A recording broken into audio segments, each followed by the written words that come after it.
오전 12시 많은 참여 바랍니다.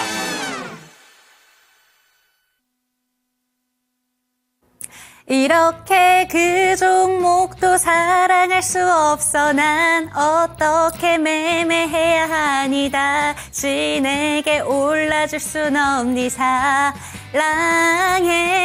네, 이 노래는 이정현 씨의 아주 옛날 노래죠. 미쳐라는 노래입니다. 오늘 시장 장 시작하자마자 정말 돌아버리겠다라고 생각하신 분들 많지 않았을까라는 생각이 듭니다. 푹 쉬고 왔더니 이게 무슨 충격파야라는 생각 드셨을 것 같은데요. 오늘장 윤재 초이스 바로 한번 만나보도록 하겠습니다.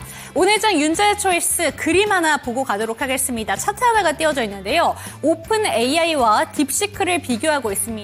딥시크 충격파로 오늘 국내 증시에 그 파란불이 좀 드리워졌었죠. 그런데 딥시크와 오픈 AI가 어떤 부분에서 차이가 나는가라는 부분을 주요해서 좀 살펴봤을 때 개발 비용에서 엄청난 차이가 나고 있고 활용 칩 개수도 월등하게 오픈 AI에 많이 들어간다라는 것을 알 수가 있습니다. 그런데 성능이 비슷하다라는 내용이 나오게 되면서 엔비디아 많이 빠졌고요. 어제 같은 경우에는 금요일장 살짝 오르긴 했습니다만 10% 넘는 급락을 보여주게 되면서 오늘장 우리의 좀 국내 증시가 그 영향을 고스란히 받았다라고 볼 수가 있습니다. 그래서 제목은 이렇게 잡아봤습니다.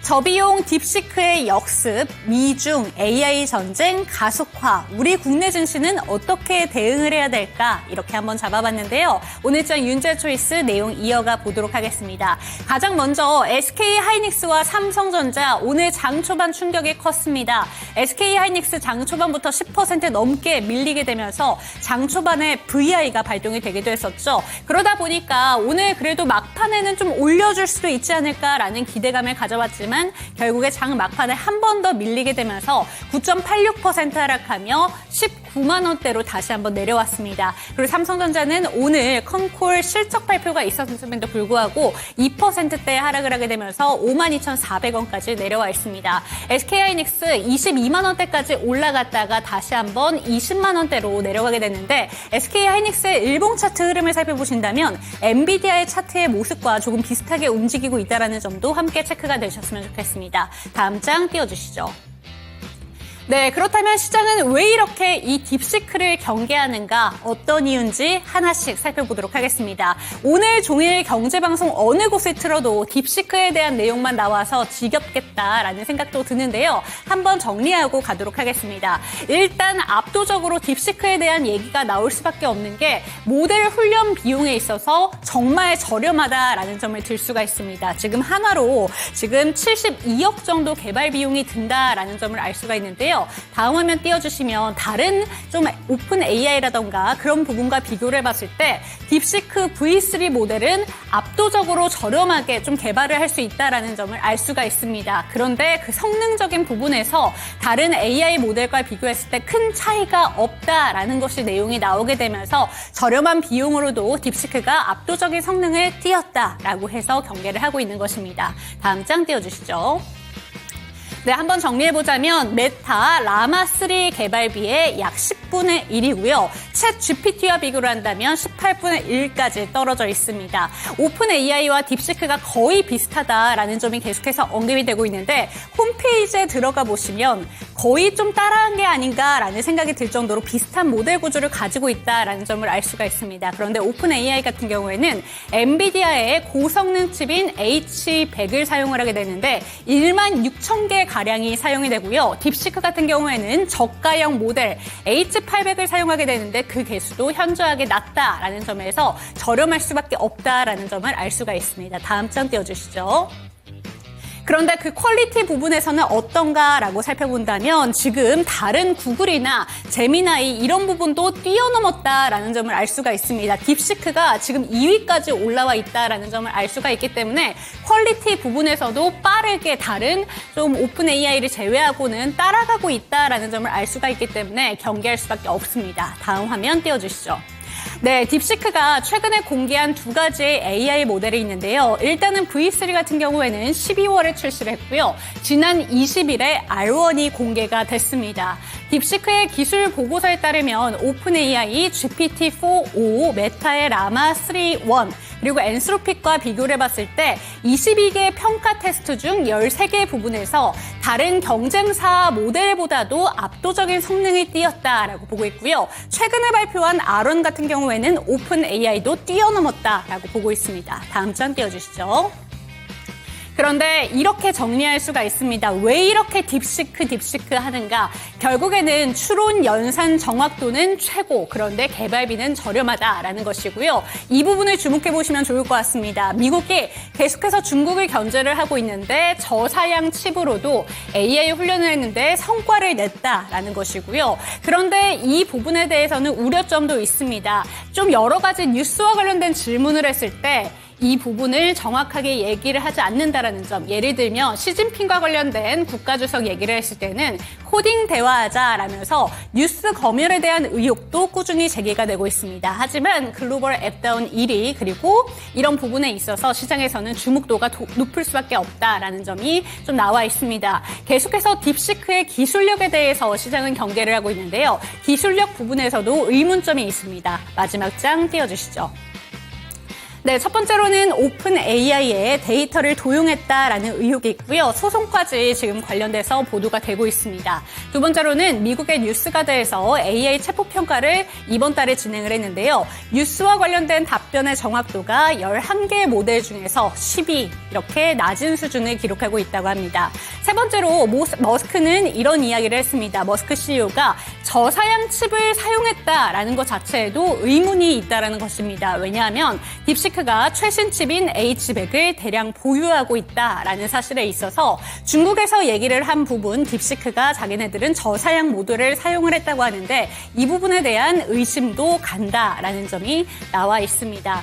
기술력에 대한 논란이 계속해서 이어지고 있는 딥시크입니다. 하지만 그럼에도 불구하고 오늘 반도체 종목들에 정말 큰 영향을 끼쳤고요. 반대로 오늘 증권사 레포트에서는 수혜주를 찾게 나섰습니다. 어떤 종목들이 수혜가 되는가 살펴봤더니 이제는 오픈 AI와 비슷한 소프트웨어 AI 관련된 종목들이 크게 오를 것이다 라고 보고 있었습니다. 추가적으로 게임 관련된 종목들도 수혜를 빠르게 볼 수 있다라는 내용이 나오고 있는데 우선 오늘장 살펴볼 좀 제가 뽑아온 종목들로는 소프트웨어 관련된 종목들 살펴보시면 좋을 것 같습니다. 일단은 카카오와 네이버가 플랫폼 관련된 종목으로 크게 오늘 상승을 보여줬고요. AI 소프트웨어 중에서는 플리토가 상한가로 거래를 마쳤고 코난 테크놀로지 그리고 인스웨이브 시스템즈는 20% 넘는 급등을 보여줬습니다. 오늘장 윤주의 초이스 딥시크의 충격파에 대해서 알아봤습니다. 우리는 어떤 대응이 필요한 건지 이 시간 알아보도록 하겠습니다. 당신의 초이스 채널 고정!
네, 후회 없는 선택을 위한 당신의 현명한 초이스를 도와드릴 저는 이윤지고요. 이 시간 함께 하실 전문가부터 소개해드리도록 하겠습니다. 장인투자클럽의 이창대 대표와 이 시간 함께 합니다. 대표님 안녕하세요. 네, 반갑습니다. 네, 머리 자르셨네요. 네, 이발하고 왔습니다. 네, 설 연휴 잘 보내셨는지 모르겠습니다. 설 연휴 동안 푹 쉬고 왔더니 시장이 정말 파란불이 짙게 껴서 오늘 좀 충격적이었다라는 분들이 많지 않았을까라는 생각이 듭니다. 새로 듣는 또 내용들도 참 많았고요. 오늘 시장 어떻게 보셨을까요? 네, 일단 우리가 이제 설 연휴 동안 이게 다행이라고 해야 될지 딥시크 악재가 좀 터졌습니다. 그래서 이제 미국 같은 경우에도 필라델피아 반도체 지수를 비롯해서 뭐 나스닥이나 S&P 전반적으로 좀 조정이 나오는 모습을 보여줬고요. 특히나 이제 뭐 나스닥이나 필라델피아 반도체 지수 위주로 좀 조정이 나왔습니다.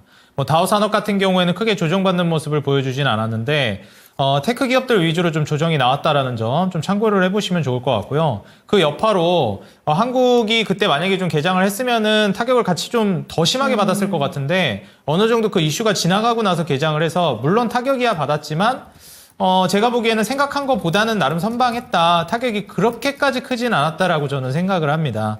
그래서 이제 엔비디아를 기준으로 해서도 미국에서 좀 주가 하락이 꽤나 나왔는데 오늘 이제 SK하이닉스가 그동안 또 엔비디아발 수혜를 받으면서 많이 올라가다가 좀 조정이 나왔어요. 그럼 이제 여기에서 많은 투자자분들이 우려하시는 부분이 AI 반도체 관련해서 이제 좀 모멘텀이 끝나는 거 아니냐. 딥시크 이슈를 우리가 어느 정도 리스크로 규모로 생각해봐야 하느냐 여기 좀 걱정을 하실 것 같은데 결론부터 말씀드리자면 딥시크 이슈는 저는 개인적으로 그렇게 크게 보진 않고요. 오히려 이제 좀 저가 매수할 수 있을 만한 이벤트라고 저는 생각을 합니다. 이게 일단 기본적으로 트럼프가 딥시크 관련해서도 한번 좀 언급을 했는데 사실이라면이라는 얘기를 했어요. 일단 그 단어 자체에 뭐가 들어간 거죠? 거짓일 수 있다. 거짓일 수 있다가 그쵸. 일단 기반이 들어간 거고요. 네. 설사 진짜라고 하더라도 뭐 환영이다, 뭐 나쁘지 않다는 쪽으로 얘기를 했어요. 근데 이제 그거를 가만히 들여다보면 사실 트럼프 의견도 그렇고 저도 좀 비슷한 생각인데 이게 저사양 반도체로도 뭐 챗GPT 기반 좀 유사한 이제 그런 성능을 보이는 게 딥시크가 이제 개발이 됐다라고 네. 하면은 그러면 더 좋은 반도체로 더 좋은 걸 만들어낼 수 있는 거잖아요. 그리고 이렇게 경쟁이 치고 들어오게 되면은 오히려 경쟁이 더 심화돼가지고 산업이 더 혁신적으로 발전을 하지 이게 뭐 퇴보한다라고 생각하지는 않습니다. 그래서 뭐 단발성으로야 뭐 이제 치고 들어오고 막 2등 기업들이 막 올라와가지고 위협을 한다라는 관점에서 우려는 하고 있는 것 같은데 그거 뭐 아주 틀린 말은 아니에요. 위협이 되는 것도 맞지만 사실 기술력으로 딥시크가 엔비디아를 추월한다?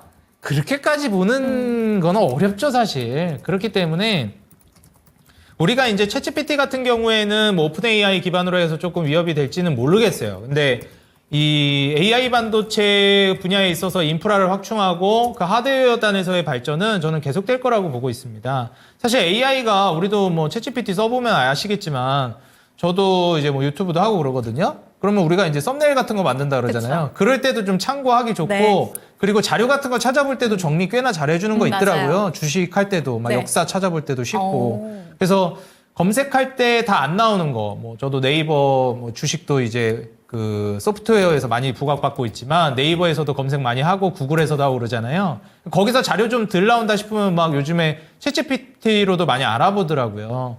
근데 이게 사실 검색 엔진 이상으로 과연 이제 얼마나 쓰임이 되고 있는가는 제가 아직 피부로 느끼는 건 잘 모르겠더라고요. 네. 제가 그렇게 얼리 어답터가 아니라 그런지 모르겠는데 그래서 막 이게 혁신 정도인가? 저는 좀 그런 생각까진 들어요. 그래서 그런 관점에서는 오히려 지금 성능 대비해서 많이 못 쓰고 있다라고 저는 생각을 하거든요. 그래서 AI 단에서 이제 혁신이 이루어지는 걸 우리가 생각해 보면 오히려 이제 딥시크에 이제 치고 올라오는 그런 모습들이 만약 사실이라면 오히려 경쟁이 부추겨져가지고 단기 조정이야 좀 받을 수 있겠지만 장기적으로는 업황이 더 탄력을 받을 가능성이 높다라고 봅니다. 그리고 사실 저사양으로 그 정도까지 하게 됐다라는 거는 이게 좋은 일이지 업계에서 나쁜 일은 저는 아니라고 생각하거든요. 높은 사양으로는 또 얼마나 많은 AI 산업이 또 확장이 되겠습니까?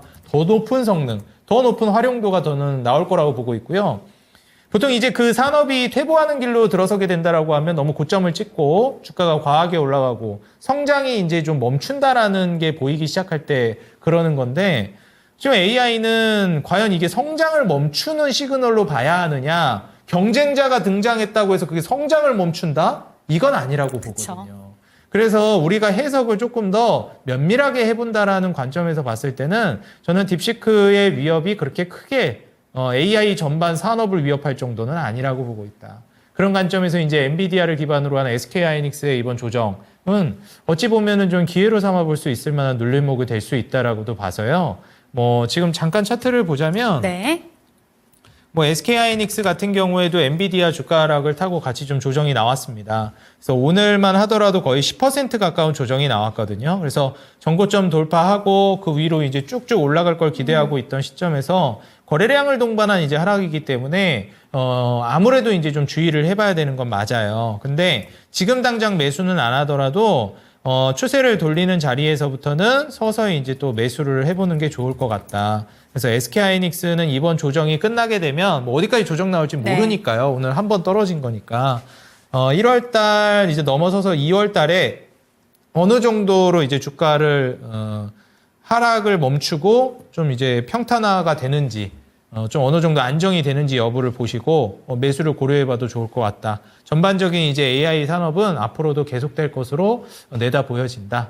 다만 너무 많이 올라간 종목들 있죠. 그런 종목들만 좀 주의하시면 될 것 같고 SK하이닉스는 제가 보기에 그렇게까지 올라갔다라고 보여지지는 않습니다. 네. 잠깐 이제 보시게 되면 이제 기업으로 놓고 봤을 때 실적을 우리가 또 같이 봐줘야 하는데 이 고평가되어 있느냐? 솔직히 실적 대비해서 SK하이닉스는 전혀 고평가되어 있지 않습니다. 내년 실적 전망치를 내다봤을 때 PER이 5배 정도 수준으로 이제 떨어져요. PBR도 한 1.3배 정도로 예상이 되고 있고. 그래서 마진율이 거의 40%를 육박하고 순이익률도 30%를 내다보는데 이 외형 확장까지 이제 내다보면은 글쎄요, 지금 과연 이제 SK하이닉스를 고점이라고 볼 수 있을까? 저는 그런 생각이 들거든요. 그래서 고평가가 되어 있다라고 보여지지도 않고 그렇다라고 하면은 업황의 전체적인 성장성이 저해된다라고도 보여지지 않는 시점에서는 오히려 이런 경쟁사의 위협으로 인한 조정은 좀 반겨야 되는 게 아닌가. 기회를 삼아봐야 되는 게 아닌가. 저는 이렇게 좀 말씀드리고 싶습니다. 네, 그럼 한 가지 질문을 드리고 싶은 게 지금 SK하이닉스의 차트 모습을 보여주셨습니다. 그런데 엔비디아의 차트 모습과 제가 아까 전에 브리핑에서 좀 비교를 해보셨으면 좋겠다라고 말씀을 드렸는데 네네. 지금 4거래일째 어제 살짝 반등이 나오긴 했습니다만 4거래일째 그 전에 고점 부근까지 회복을 못한 상황이잖아요. 네네, 일단은 그렇죠. 우리가 그래도 설 연휴라서 쉬어간 게 다행이다라고 얘기를 해주셨는데 네. 다음 주에도 지금 엔비디아의 차트 모습 처럼 몇 거래일째 횡보를 하다가 좀 올라갈 거라고 기대를 해야 되는 건지 다음 주에는 엔비디아는 안 쉬었으니까 네. 미장은 안 쉬었으니까 이렇게 빠졌지만 엔비디아가 어쨌든 전거래일에 상승으로 돌려냈으니까 다음 주에는 그래도 다시 올라올 거라고 기대하는 게 맞는 건지 어떻게 우리가 생각을 하는 게 맞을까요? 아무래도 이제 또 미국 주식 하시는 분들은 네. 그런 부분이 좀 궁금할 수 있겠죠. 그래서 엔비디아 같은 경우에는 저는 지금 매수 관점으로 들어가는 거는 그렇게 좀 권장드리고 싶진 않아요. 왜냐하면은 일단 기본적으로 한 차례 조정이 나오고 이제 안정화 구간을 들어서는 단계인데 딥시크 이슈가 아직까지는 전반적으로 이슈몰이를 좀 하고 있고 네. 시장에서 너무 많이 주목하고 있습니다.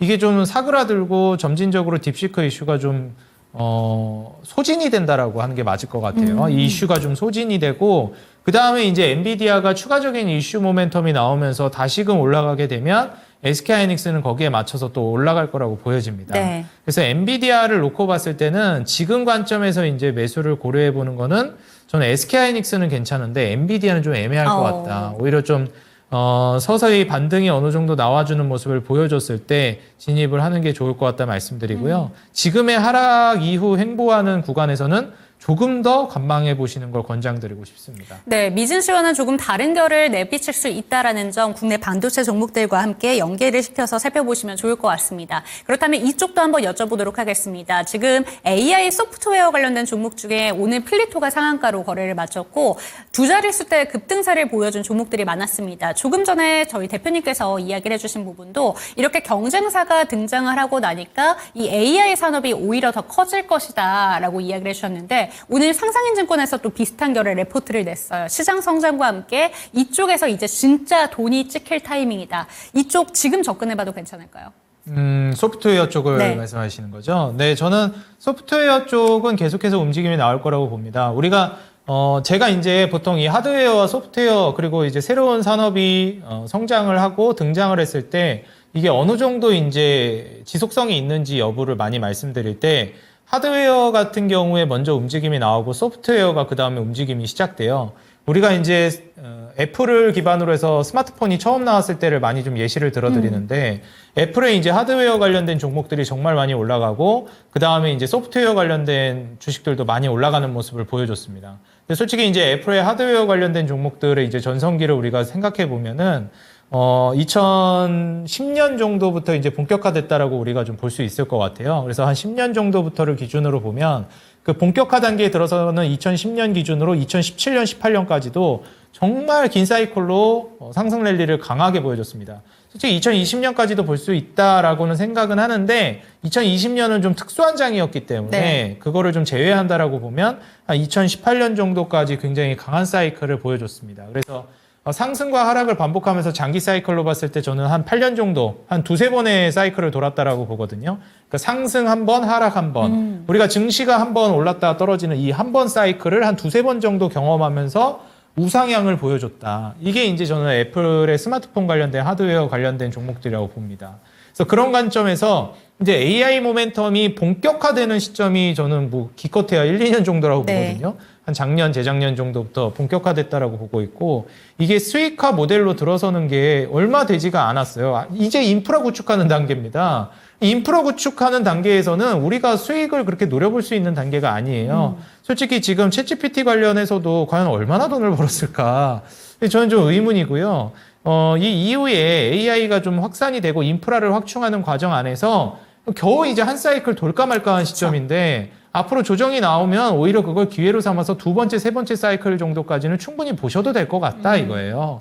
AI라는 게 그냥 뭐 어중이 떠중이 산업이면은 제가 이런 말까지는 안 드리겠는데 실제로 이제 산업의 혁신을 가져오고 있고 이번에 4차 산업혁명의 가장 핵심적인 코어 역할을 하는 산업이기 때문에 인프라 자체도 확산을 하고 있고 미국이 그리고 정부가 나서서도 육성을 하려고 하고 있잖아요. 그래서 이런 점을 우리가 좀 눈여겨본다면 스마트폰만큼의 파급력이 AI에서 충분히 나올 수 있다는 거는 제가 전문가라서가 아니라 누구나 예상해 볼 수 있는 부분이잖아요. 그래서 그거를 이제 우리가 대입해 보면 스마트폰만큼의 파동을 예상해 봤을 때 이제 겨우 한 파동 정도 사이클 도는 것이다. 두 번째, 세 번째 사이클까지 기대해 보시고 이번에 소프트웨어 쪽도 사실 하드웨어가 이제 움직인 다음에 순서로 가기 때문에 뭐 지금 플레이터도 말씀해 주셨지만 아무래도 상징적인 종목이 우리나라를 기준으로 봤을 땐 네이버라고 저는 보고 있습니다. 그래서 네이버도 이제 막 움직임이 나오고 있어요. 사실 이제 엔비디아나 SK하이닉스 같은 AI 하드웨어 관련된 종목들이 좀 조정이 나올 때 오히려 이런 소프트웨어 관련된 종목들이 반사이익이라고 하긴 좀 그런데 이쪽으로 돈이 이동하는 거를 지켜봤을 때 우리가 이제 어쨌든 AI가 간다라는 것은 지금 이해하고 있다라는 거예요, 시장이. 그래서 결국 딥시크 같은 경우에도 지금 하드웨어는 아니잖아요. 그렇기 때문에 이 소프트웨어 쪽에서의 경쟁이라든지 산업이 커질 수 있겠다. 원래 이 경쟁사가 등장하면서 그 산업이 본격적으로 커지거든요. 그래서 지금 실제로 소프트웨어 관련된 종목들이 딥시크가 오히려 등장하면서 부각받기 시작했다고 보고 있고요. 하드웨어가 타격을 받은 건 뭐 그렇게까지 고사양이 필요가 없다라고 생각이 되니까 그런 거지 고사양이 나쁜 건 아니죠. 네, 더 나은 사양이 나왔는데 나쁠 건 없다. 그걸 기반으로 해서 훨씬 더 높은 소프트웨어를 구현이 이제 가능해지니까 이제 또 우리가 챗GPT나 딥시크 이외에 더 높은 소프트웨어들을 기대해 봐야 되는 시점이 또 오지 않을까 기대해 봅니다. 그럼 전문가님 개인적으로 한번 여쭤보도록 하겠습니다. 네이버가 오늘 가장 크게 부각을 받은 종목 중에 한 종목이 아닐까라는 생각이 드는데 실제적인 경쟁자가 등장을 한 거잖아요. 근데 네이버에 대해서 주가 흐름을 많이 얘기를 할 때 이 AI 관련돼서 크게 큰 성과를 못 내고 있다라는 분들이 많았습니다. 작년에도 계속해서 그런 얘기가 나오다가 하반기에 좀 오르니까 증권사에서도 좀 말이 바뀌고 있는 것 같은데 전문가님이 보시기에는 이번 이 딥시크의 등장, 이 충격파가 네이버의 주가 흐름을 어디까지 좀 끌어올릴 수 있다고 보시는 건지 궁금하거든요. 일단 이게 증권사 쪽에서도 물론 이제 굉장히 똑똑하신 분들, 저보다도 대단하신 분들이 많이 모여서 대기업 아니겠습니까? 모여가지고 분석을 내놓는 그런 곳이에요. 그래서 거기에서 내놓는 자료들은 참고를 하시기에 정말 좋은데요. 네. 저는 이제 투자자라면 자기만의 철학이 존재해야 된다고 생각합니다. 그래서 누구의 말도 참고는 하되 너무 휩쓸리지 않으셨으면 좋겠고요. 실제로 증권사의 리포트나 이런 것들이 제가 잘못됐다라는 걸 얘기하는 게 아니라 그런 리포트의 의견들에 너무 이렇게 강하게 몰입이 되셔가지고 휘둘린다라는 표현이 네. 좀 그렇게 하는데 너무 추종하시게 되면 중심을 잃어버리시기가 쉬워요. 그래서 거기에서 너무 좋은 자료들을 직접 막 기업 분석도 하시고 막 기업 방문도 하셔서 네, 그쵸. 어떻게 보면은 정말 열을 내서 이렇게 최선을 다해서 자료를 조사해 주시는 분들 아니겠습니까?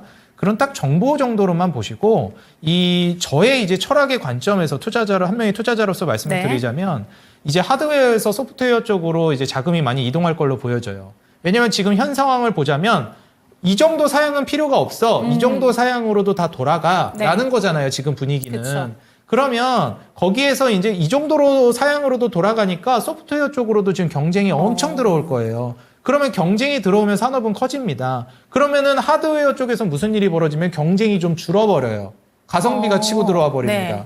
그러면은 이제 H백까지는 필요 없으니까 가성비를 이제 찍어내버리는 저가의 이제 대량 생산을 찍어버리는 흔히 우리가 보는 이 중국식 네. 전략으로 이제 많이 하드웨어 쪽이 갈 가능성이 높아요. 그러면 그렇게 되면은 그쪽에 있어서 한 차례 좀 조정이 나올 수야 있습니다. 근데 이제 소프트웨어 쪽에서 더 나은 진보된 소프트웨어들이 나오게 되면 또 이제 더 높은 사양의 하드웨어들을 요구하게 되잖아요. 그럼 또 이제 하드웨어 쪽에서의 이제 혁신이 이루어지면서 다시 한번 또 수급이 그걸로 이제 이동하는. 그래서 이런 시속 게임처럼 핑퐁을 하면서 두세 사이클 정도는 우상향을 하게 될 거다라는 거를 주목해 보시면 좋겠고요. 그런 관점에서 앞으로 AI를 투자하고 싶은데 어디를 보시는 게 좋겠습니까? 라고 한다면 저는 SK하이닉스 쪽에서 그동안 재미를 좀 보셨으면 이제는 네이버 쪽으로 좀 옮겨가시는 것도 저는 괜찮은 선택사항이 될 수 있을 것 같고요. 이렇게 이제 네이버 같은 소프트웨어 쪽에서 돈을 버신 이후에 왜냐면 소프트웨어 지금 움직인 지가 완전 초반이에요. 그쵸. 이제 막 움직이는 네. 단계란 말이에요. 뭐 우리나라로 한국 주식으로 쳤을 때 네이버도 그렇고요. 그래서 네이버가 소프트웨어의 상징적인 종목이고 왜 네이버가 상징적인 종목이냐? 외국인들이 몇 달 동안 계속 사고 있는 유일한 소프트웨어 주식입니다. 과거에 그 유일한 종목이 하드웨어에서 있었어요. 네. 바로 SK하이닉스였죠. 그렇기 때문에 반도체 하드웨어에선 상징적인 종목이 SK하이닉스고 소프트웨어의 상징적인 종목은 네이버입니다. 뭐 지금 당장의 수익성이 좀 별로다, 기대치만큼 안 나온다. 네. 그래봤자 AI 소프트웨어에서 한국에서 볼만한 건 결국 하나만 골라라 하면 어쩔 수 없이 네이버입니다. 그래서 외국인들도 1순위로 담는 게 네이버고요. 그래서 이런 점을 우리가 이제 따져봤을 때 카카오가 물론 후순위로 볼 수는 있겠지만 검색 기반으로 해서 AI발 수혜를 가장 먼저 볼 수 있는 건 네이버라는 점을 고려해 보시고 네이버가 아마 앞으로 AI에서 SK하이닉스랑 비교했을 때는 상승률이 더 높을 것이다라고 저는 조심스럽게 예측을 해보겠습니다. 그러면 네이버의 주가 흐름이 지금 전고점 부분까지는 다 다르고 있잖아요. 근데 네. SK하이닉스 같은 경우에는 작년 말에 하반기쯤에 잘 갔을 때 고점을 갱신을 했잖아요. 그렇죠. AI 소프트웨어의 네. 대장 종목인 네이버도 고점 경신이 나올 수 있는 거예요? 고점 경신은 저는 당연히 나온다고 보고 있고요. 오. 당연히 나오고 그 다음에 얼마나 가느냐의 이제 싸움이 될 것 같아요. 잠깐 이제 SK하이닉스를 우리가 살펴보게 되면 네. SK하이닉스가 장기간 이제 횡보를 보여주고 있던 구간이 있습니다. 뭐 잘 안 보이실까봐 제가 요거 선만 조금 굵게 해서 보여드릴게요. 지금 현재 보시는 바와 같이 제가 지금 선을 하나 그어드렸는데 2021년, 22년, 23년 이렇게 이제 몇 년 동안 고점을 찍고 돌파하지 못하는 매물대가 존재했었어요. 그래서 이 구간을 이제 돌파하고 나서 이렇게 이제 슈팅이 한 차례 나와준 거거든요. 그래서 이런 돌파하는 구간들을 우리 투자자 여러분들이 좀 눈여겨보시는 게 좋겠고, 결국 이제 이런 상승이 나온다라는 걸 기대해 보면 15만 원을 이제 신고가 돌파하는 기준으로 따져봤을 때 15만 원 대비해서 뭐 대략 한 5, 60% 정도 네. 주가가 급등했거든요. 물론 SK하이닉스만큼 이제 네이버가 가겠냐라는 건 이제 또 두고 봐야 되겠지만 네이버가 이제 충분한 조정을 보여주고 다시 이제 신고가를 돌파하려고 하는 상황에 저는 놓여 있다라고 봅니다. 그 가격대가 대략 이제 뭐 한 24만 원 근사치 23만 원에서 24만 원 정도라고 보고 있어요. 그래서 이 구간을 이제 돌파를 하는 게 저는 첫 번째라고 보고요. 여기는 자연스럽게 돌파할 거라고 저는 봅니다. 근데 여기를 돌파하고 나서 얼마나 가느냐가 이제 관건일 것 같은데 저는 이제 긴 호흡으로 보면 30만 원 내지 35만 원은 무난하게 갈 수 있는 구간이라고 네. 생각을 해요. 그래서 소프트웨어 쪽 수급이 넘어오는 지금 현 단계에서 네이버 쪽을 좀 집중해 보시고 그 다음에 이제 SK하이닉스는 그동안 못 담으신 분들이 있을 거 아니에요. 그런 분들이 이번 기회를 좀 이용해 보시는 게 어떨까. SK하이닉스도 저는 24만 원 내지 25만 원 근사치가 전고점 부근인데 여기는 무난하게 장기적으로는 뚫어줄 거라고 봅니다. 그래서 이렇게 두 개 종목을 좀 중심으로 살펴보시기 바라겠습니다. 네, 오늘장 윤재 초이스는 여기서 이야기를 마무리를 해보도록 하겠습니다. 그럼 대표님의 초이스 종목, 두 가지 종목 화면으로 먼저 만나보도록 하겠습니다. 로봇 종목을 두 가지를 들고 오셨는데 사실 로봇 종목들 오늘 정말 강했습니다. 막판에 시세를 한 번 더 끌어내주더라고요. 특히나 그중에서도 하이젠 RNM이 신규 상장한 지 얼마 안 된 종목인데 이 종목의 단기간의 상승률이 정말 엄청나게 높은 종목이다라는 보도 기사들도 오늘 좀 나오고 있습니다. 그래서 저는 오늘장 초이스 종목이 왠지 대표님이 신규 상장 종목을 많이 얘기해 주시기도 하셨고 이쪽으로 조금 더 시선이 가는데 오늘장 초이스 종목은 어떤 종목일까요? 오늘 하이젠 RNM이 오늘도 급등을 하고 너무 네. 많이 올라서 아니군요. 제가 오늘 초이스는 네. SPG로 상대적으로 덜 올라간 종목으로 준비했습니다. 네, 좋습니다. 그럼 비초이스 종목인 하이젠 RNM부터 한번 살펴보도록 하겠습니다. 오늘 얘기해 주신 것처럼 너무 많이 올랐어요. 이 종목 어떻게 보는 게 좋을까요? 이제 우리가 너무 많이 올랐다라는 기준을 이제 참 어떻게 잡기가 쉽지 않죠. 그쵸. 알테오젠도 너무 많이 올랐다 하는데 계속 너무 많이 올랐다만 반복하면서 끝도 없이 올라가지 네. 않았습니까? 그러니까 하이젠 RNM도 그런 관점에서 보면 너무 많이 올랐다라고 하지만 그냥 계속 끝도 없이 올라가면 그게 그때라도 살 거리 이제 그쵸. 되는 거잖아요. 그러면 이제 그때라도 살 거리 될 만한 종목인가 섹터인가를 봐야 하는데 우리가 2차 전지를 제가 로봇이랑 많이 비교를 해드리거든요. 방금 말씀드렸던 AI를 스마트폰으로 제가 많이 비교를 하는데 실제로 이 AI랑 스마트폰의 혁신이랑 결이 좀 비슷하다라고 저는 생각을 합니다. 스마트폰은 이제 작은 물체 안에서 하드웨어가 먼저 개발이 되고 그 안에서 소프트웨어가 이제 본격적인 혁신을 이루어냈던 건데 이번에 이제 AI 역시도 엔비디아 같은 이런 하드웨어를 기반으로 해서 소프트웨어인 AI가 이제 혁신을 이끌어내는 그런 과정으로 간다라고 봐요. 근데 이제 2차 전지랑 로봇은 조금 또 다른데 이런 쪽은 말 그대로 이제 이 하드웨어에서 거의 중심이 좀 무게 중심이 쏠려 네. 있습니다. 그래서 2차 전지나 이제 배터리 같은 경우에는 자동차 한 분야에서의 혁신이라고 볼 수 있겠고 정책에 좀 많이 휘둘립니다. 근데 다시 말해서 친환경이라는 게 물론 좋은 건데 이게 엄밀히 따지면 친환경이라는 이 산업 자체가 돈이 되진 않아요. 솔직히 얘기해서. 환경 생각해서 하는 거지. 그래서 사실상 어느 정도 성장을 포기하고 하는 게 친환경입니다. 전체적인 국가 발전에는 좀 방해가 되는 게 사실이에요. 네. 친환경이라는 게. 어쩔 수 없죠. 우리가 환경 파괴하면서 적극적으로 이제 막 원유 생산하고 개발하고 이래야 이제 발전이 빨라지는 건데 그동안 많이 발전했다. 좀 환경도 생각하자. 이런 단계에서 성장 좀 죽이고 간 거였잖아요. 근데 지금 미국 전 세계 산업의 트렌드를 주도하는 미국의 대통령이 지금 트럼프입니다. 지금 파리 기후 협약 바로 탈퇴해버렸죠. 당선 취임하는 그 당일에. 그러니까 이제 친환경은 완전 이제 대척점에 두겠다 이런 것이고, 그리고 본격적으로 성장에 포커스를 맞추겠다라는 네. 겁니다. 그런 관점에서 봤을 때 이제 일론 머스크와 트럼프를 기반으로 해서 이제 우리가 앞으로 미래를 내다봐야 하는데, 일론 머스크가 아마 이제 혁신 업종은 거의 대부분 주도할 거예요. 그럼 그렇게 봤을 때 뭐 우주항공이라든지 그 다음에 자율주행 그리고 이제 로봇 쪽이 테슬라를 기반으로 해서 일론 머스크가 앞으로 세계의 혁신 업종을 주도해서 이끌어가는 사이클이 만들어질 겁니다. 그래서 과거에야 이제 2차 전지나 배터리 전기차가 움직였지만 이제 앞으로는 로봇이 이제 그 바톤을 이어받을 거예요. 우리가 AI를 그 혁신 업종을 많이 비교하는데 결이 좀 달라요. 네. 그래서 2차 전지랑 비슷한 결로 2차 전지 정도의 파급력을 기대하시는 분들은 로봇을 보는 게 맞습니다. 그래서 이제 자율주행과 로봇을 제가 어떻게 보면 쌍두마차로 많이 말씀을 드리는데 그 중에서도 자율주행보다 로봇이 훨씬 더 파급력이 셀 겁니다. 우리나라에서는.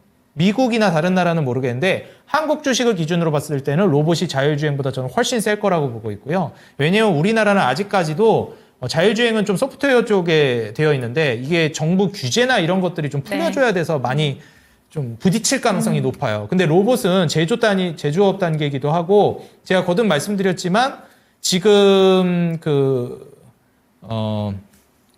뭐였죠? 네, 임금 인플레이션. 네. 임금 인플레이션이 이제 마지막 단계 그리고 가장 강력하게 불어오는 인플레이션이라 이게 지금 로봇이 딱 부상하는 그 초기 단계에 와 있습니다. 그래서 2차 전지가 그 흔히 얘기하는 폭발적인 성장을 보여줬던 그 초기 단계를 지금 로봇에서 보실 수가 있는 거예요. 그래서 우리가 2차 전지 그 폭발력을 생각해 보면 글쎄요, 하이젠 RNM이나 뭐 다른 레인보우 로보나 여기서 끝날 것인가 그렇게 좀 저는 보지는 않거든요. 그래서 지금 현재 하이젠 RNM 같은 경우에는 뭐 이미 로봇 산업 전체로 봤을 때는 SK나 엔비디아와 로봇 분야 협업이 이루어지기도 했고요. 네. 그 다음에 이제 챗GPT 개발사 오픈 AI가 로봇 시장 진출을 하면서 전체적인 로봇 시장은 앞으로도 커질 것으로 봅니다. 그리고 이제 우주 발사체 연료 분사 펌프용 액추에이터도 개발하기 때문에 결국 이제 액추에이터에 있어서 로봇으로 부각받는 건데 이제 우주 발사체 연료 분사 펌프에 들어가는 액추에이터도 개발하다 보니 우주항공 섹터도 같이 수혜를 받을 수 있다.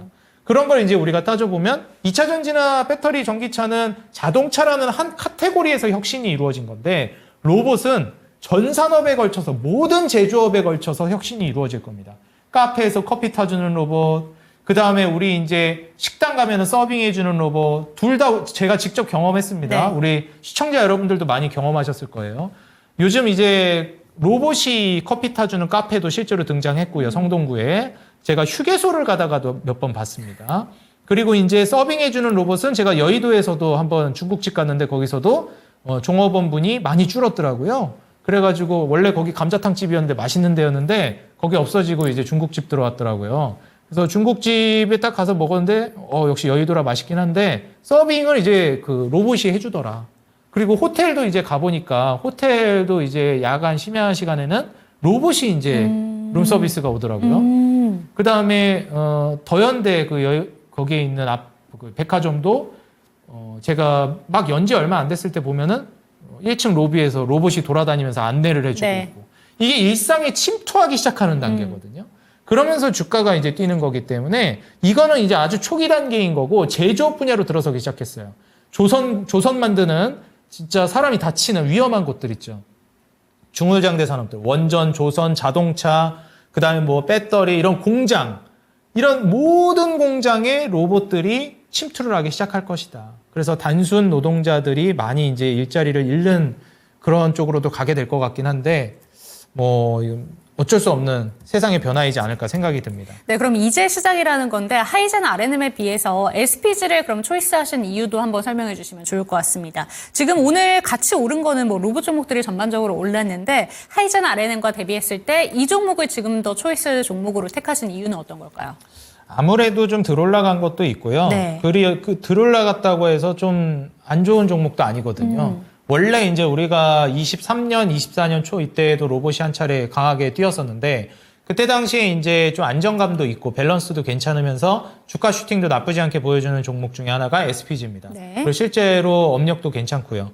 그래서 우리가 이제 대장주 개념으로 지표 종목 개념으로 쌍두마차로 보셔야 하는 건 레인보우 로보틱스랑 두산 로보틱스고 하이젠 RNM이 좀 이제 탄력성 있게 움직여줄 만한 종목이라고 봐요. 근데 솔직히 두산 로보나 레인보우 로보틱스만큼 좀 대표적인 종목은 아니고 그렇다고 하이젠 RNM처럼 너무 이제 공격적으로 올라가는 종목도 아니면서 약간 그 중간 정도의 접점에 있는 종목 정도라고 보거든요. 네. 하이젠 RNM보다는 조금 더 안정감 있는데 두산 로보보다는 좀 더 탄력적일 것으로 기대되는 그런 종목이 이제 SPG라고 저는 보고 있습니다. 그래서 왜냐면은 이제 시총이 비교적 가볍거든요. 아직 1조도 안 돼요. 네. SPG 같은 경우에는.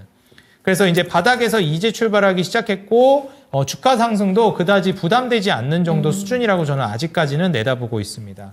3분기 실적부터 본격적으로 좀 개선되기 시작했고 삼성전자 웨어러블 로봇 우리가 이제 레인보우 로보틱스가 오늘도 이제 급등이 강력하게 나왔거든요. 네. 근데 어찌 됐건 레인보우 로보틱스가 대장인 건 맞습니다. 그래서 레인보우 로보가 가야 SPG도 같이 가요. 그래서 SPG가 이제 레인보우 로보틱스의 수혜를 받는 종목이라고 보시면 되는데 삼성에서 이제 레인보우 로보틱스를 인수하면서 로봇 산업을 이제 본격화하기 시작했죠. 근데 SPG가 삼성전자 웨어러블 로봇 보핏이 있습니다. 여기에 이제 액추에이터를 단독으로 공급해요. 그래서 삼성의 레인보우 로보틱스와 같이 수혜받으면서 가는 종목이다. SPG는 삼성발 로봇 수혜주다. 보시면 되겠고요. 로봇용 정밀 감속기에 이제 특화된 기업이기 때문에 그 부분을 고려해 보셨을 때 원래 기존의 이제 산업에서도 수익을 잘 내고 있었습니다. 우리가 이제 이 산업을 투자해도 될까, 기업을 투자해도 될까, 혁신업종 쪽에서 고민하실 때는 이익이 가시화되는 단계에서 보시는 게 중요하다 말씀드리는데 SPG는 그동안에도 적자 보고 있지 않고 꾸준하게 뭐 몇백억대 수익을 올리고 있었습니다. 이익을. 그러면서 이제 또 내년, 내후년 캐파까지도 내다보고 있는 거거든요. 그래서 이런 점을 좀 내다봤을 때, SPG가 나중에, 지금도 원래도 사업을 잘 해나가고 있었고, 로봇발 수혜도 본격적으로 좀 받아볼 만한 대표 종목이다. 그래서 현재 주가 대비해서 많이 또 과하게 올라간 것도 아니라고 보여지니까, SPG를 좀 보시고, 레인보우 로보나 두산 로보틱스 혹은 하이젠 RNM, 3대장이라고 저는 개인적으로 보거든요. 이런 종목들은 좀 과하게 올라갔다 싶으면 소액 정도만 담아놓고 조정 나오면 그때 본격적으로 담는 게 좋을 것 같아요. 소액도 조정 나올 때 담으면 안 되나요? 하실 수 있는데 지금 로봇이 너무 뜨겁기 때문에 놓칠 가능성도 있고 조정이 안 나올 가능성도 있기 때문에 조정을 염두에 두시고 조금이라도 저는 진입해 놓는 게 어떨까 이렇게 좀 조언을 드리고 싶습니다. 네, 로봇 종목들 차트상의 흐름으로 봤을 때 조금 더 초이스 되는 쪽이 SPG 이렇게 짚어주셨습니다. 참고가 되셨으면 좋겠고요. 어떻게 비중 조절을 해야 되는가 이 부분도 안내해 주셨으니까 잘 좀 참고가 되셨으면 좋겠습니다. 그렇다면 이제 상담 시간으로 이어가 보도록 할 텐데 오늘 아네스님께서 로보스타 질문해 주셔서 로봇 종목이기 때문에 이 종목부터 먼저 살펴보도록 하겠습니다. 34,000원에 10% 들고 계시대요. 지금 매도해야 되는 건지 더 갖고 가도 되는지 부탁드립니다. 라고 얘기를 보내주셨습니다. 이 종목은 어떻게 보실까요? 제가 이제 기억하기로 로보티즈랑 같이 로보스타도 LG에서 이제 지분 투자가 네, 들어간 맞습니다. 걸로 알고 있습니다. 네. 그래서 로보티즈가 이제 우리가 삼성에서 투자한 로봇 기업은 레인보우 로보틱스라면 LG에서 투자한 기업이 로보티즈와 로보스타거든요. 그래서 로보티즈와 로보스타 같은 경우에는 LG의 이제 로봇 투자도 분명히 진행될 겁니다. 모든 대기업이 할 거예요. 제조업단에서. 왜냐하면 공장을 뭐로 돌려야 되니까요? 로봇과 스마트 팩토리로 돌려야 합니다. 그게 시대의 트렌드예요. 네. 대기업들, 기업들이 얼마나 이제 어찌 보면 이익을 추구하는 곳이잖아요. 자원봉사하는 곳이 아니잖아요. 그래서 저는 아마 가장 먼저 시도할 게 공장 자동화가 되지 않을까. 물류 쪽에서도 마찬가지고요. 그래서 지금 보시게 되면 기업에서 이제 LG전자가 대주주로 있는 모습 확인하실 수 있습니다. 대략 지분이 한 33.4%로 찍혀 있네요. LG전자가. 그래서 로보스타가 현재 시총이 3천억이 안 되거든요.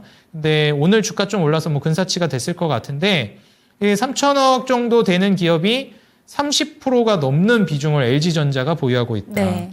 이게 이제 시사하는 바가 저는 크다라고 보여집니다. 그래서 그런 관점에서 로봇 관련주가 올라갈 때 LG전자의 이제 뒷배를 타고 육성이 되면서 올라갈 만한 종목이라고 보고 있고요.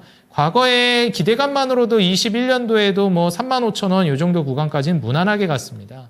사실 이제 완전히 신고가를 쓰는 영역부터가 저는 본게임 시작이라고 보고 있기 때문에 35,000원 아래에서는 계속 저는 유리한 고지라고 보고 있고 35,000원 뚫은 다음부터가 진짜 파동이라고 보고 있어요. 그래서 지금 구간에서는 굳이 매도할 필요 없다라고 보고요. 35,000원 부근에서도 한 차례 조정은 나올 수 있는데 그때도 흔들리지 마시고 35,000원 위로 쭉쭉 치고 올라가는 거 노려보시기 바라겠습니다. 네, 다음 종목으로 이어가 보도록 하겠습니다. 박원국님의 질문이고요. SK 바이오사이언스 한번 살펴볼게요. 20% 보유하고 계시고 매수가는 51,000원이라고 합니다. 상담 부탁드립니다. 종가만 가면 자꾸 내려트립니다. 라고 얘기를 해주셨는데 사실 우리가 딥시크 충격 때문에 잊고 있었던 게 금리 동결이 됐습니다. 바이오 종목들 오늘 전체적으로 좀 오르기도 했었잖아요. 그런데 막판에 좀 힘이 좀 빠졌다. 아쉬움을 토로하고 계십니다. 이 종목 어떻게 들고 가는 게 좋을까요? 야, 이게 그 기준금리 동결 관련해서도 아까 좀 초반에 얘기를 했었어야 되는데 너무 길어질 것 같아서 네. 패스했거든요. 근데 이제 기준금리 인하 기조는 바뀌지 않았습니다. 이번에 동결한 건 1월 달에 이제 FOMC에서 금리 결정을 해야 되는데 1월 달에 대형 이벤트가 있었잖아요. 트럼프가 취임했습니다. 그쵸. 근데 트럼프 취임하고 나서 정책을 이제 쫙 이제 내비치는데 그거 하고 나서 시장에 어떻게 영향을 주는지를 좀 보고 결정해야 되거든요. 근데 지금 뭐 그거를 판단할 겨를이 없습니다. 취임한 지 얼마 안 돼가지고 트럼프 취임한 지 지금 얼마나 됐죠? 한 열흘 됐나요? 네. 얼마 안 됐어요. 그러니까 뭐 행정명령 내리고 본격적으로 정책을 냈을 때 시장이 어떻게 반응하는지를 좀 보고 결정을 내리고 싶어 합니다. 연준은. 왜냐하면 불확실성이 지금 크잖아요. 그래서 일단은 지켜보자는 관점이고 인하하는 기조는 안 바뀌었습니다. 뭐 올해 이제 인하 끝났다 막 이런 말씀하시는 분들도 많은데 저는 완전히 그 의견에 반대합니다. 반대한다? 그렇게 보지 않아요. 예, 그래서 그 이유를 좀 말씀드리자면 결론은 기준금리 인하가 긴 시간 동안 되든 짧게 되든 빠르게 급격하게 기준금리 인하하면 빨리 제약바이오가 확 치는 거고 그쵸. 좀 늘어뜨려 가지고 긴 호흡으로 내리면 서서히 이제 올랐다 떨어졌다 하면서 우상향하는 거거든요. 근데 어떻게 될 거라고 보냐라고 하면 일단 인하한다고 봅니다. 공격적으로 하든 천천히 하든 인하하는 건 바뀌지 않는다. 인상한다 이런 얘기도 나오던데 터무니없다고 봅니다. 자, 그러면 그 이유를 어디서 찾느냐? 지금 연준이 핑계를 대고 있는 게 물가예요. 이번에 1월 30날이었나 그때 어젠가 그저께 미국에서 이제 GDP 성장률이 나왔습니다. 네. 그래서 경제 성장률이 나왔는데 예상치를 하회했어요. 이게 이제 4분기 기준인데 그럼 이제 25년 1분기는 어떨 것이냐. 뭐 트럼프가 엄청 공격적으로 해서 살아날지 모르겠는데 지금 기점으로 봤을 때는 계속 말씀드리지만 불경기가 도미노로 무너지면서 미국까지 지금 도달해 있는 상황이에요. 그러니까 미국도 지금 경제 침체가 이제 나오고 있는 단계인 거고 그걸 우려해서 미리 선제적으로 기준금리 인하를 해왔던 거잖아요. 이제 근데 4분기는 연말 특수도 있었습니다. 뭐 블랙 프라이데이, 뭐 크리스마스, 그 다음에 뭐 연말 이러다 보니까 그때 이제 소비도 많이 됐죠. 몰아서 좀 된 경향이 있습니다. 소비가 이제 많이 되면 미국은 GDP의 3분의 2가 소비인데 소비로 이제 좀 과하게 뒷받침했는데도 그래요. 그래서 소비나 뭐 정부 투자 이런 거는 정부 소비 이런 거는 나쁘지 않았습니다. 지표가. 근데 그 GDP 성장률을 끌어내린 대표적인 요인이 투자 위축이에요. 투자 위축이 왜 됐겠습니까? 금리가 높으니까 투자가 위축되는 거예요. 그러면 이걸 살려야 되는데 결국 금리 내려야 되거든요. 트럼프가 계속 압박하잖아요. 그 연준이 그래도 좀 하고 잠깐 스탑한 것보다 물가 때문이다. 그래서 트럼프가 뭐라고 했어요? 그래? 물가 때문이야? 알았어. 물가 낮춰줄게. 하면서 어떻게 했죠? 친환경 파리기후 협약 바로 탈퇴해버리고 원유 그냥 미친 듯이 시추하겠다. 네. 공급 엄청나게 늘리겠다. 그래서 지금 차트 하나 보시게 되면 바로 즉각 반응 나왔습니다. 원래 이제 그 러시아 그 원유 그 에너지 공급 가스관도 잠가버려가지고 공급 문제 때문에 잠깐 이제 올라가는 모습이 나왔었는데 어떻게 됐죠? 트럼프 당선되고 언급하자마자 에너지 위기다, 에너지 그냥 불이 나게 그냥 파내겠다 하니까 매일매일 신저가 찍으면서 떨어지고 있습니다. 유가가. 유가 떨어지면 어떻게 되죠? 자연스럽게 PPI 떨어지고 CPI 떨어지는 수순으로 갑니다. 왜냐면은 결국 이제 원자재 가격이 떨어지고 원자재 가격이 떨어지게 되면 기업들은 더 적은 비용으로도 물건을 생산할 수 있게 됩니다. 그럼 수익성이 올라가죠? 그럼 투자가 촉진됩니다. 그럼 투자가 촉진되고 그 과정 안에서 취업률이 올라가고 실업자가 줄어들고 그리고 거기에서 더 적은 비용으로 생산을 하다 보니까 그거를 소비자들에게 혜택을 돌려줘요. 다시 말해서 이제 조금 떨어뜨려 주는 겁니다. 가격을. 네. 그러면 가격이 떨어지니까 소비자들도 이 정도 가격이면 사볼 만한데 소비가 또 늘어요. 이런 선순환으로 가게 됩니다. 그래서 WTIU가 이렇게 떨어지게 되면 연준은 이거 물가 핑계를 못 댑니다. 물가 핑계 못 대, 경제 성장률 투자 위축돼서 축소되고 있어. 지금 이제 기준금리 인하하는 명분은 다 갖춰졌습니다. 경기 침체, 저물가. 이제는 뭐 금리 인하 해야 되고요. 그런 관점에서 장기적으로 기준금리 인하 기조는 바뀔 수가 없다고 봅니다. 물론 그걸 이길 정도의 엄청난 뭐 이벤트가 생기면 모르겠는데 현 시점에선 그렇다. 근데 아쉬운 건 SK 바이오팜이 더 좋은데 왜 사이언스를 하셨을까? 그게 조금 아쉽습니다. 지금 바이오 사이언스는 이익이 가시화단에 들어서는 단계가 아니에요. 계속 적자 보고 있습니다. 이게 내년까지도 쉽지 않을 거로 보여져서 저는 SK그룹을 보시면 SK 바이오팜이 좀 더 나을 것 같고요. 그 다음에 제약바이오를 보신다면 삼성 바이오로직스를 1순위로 보시는 게 낫습니다.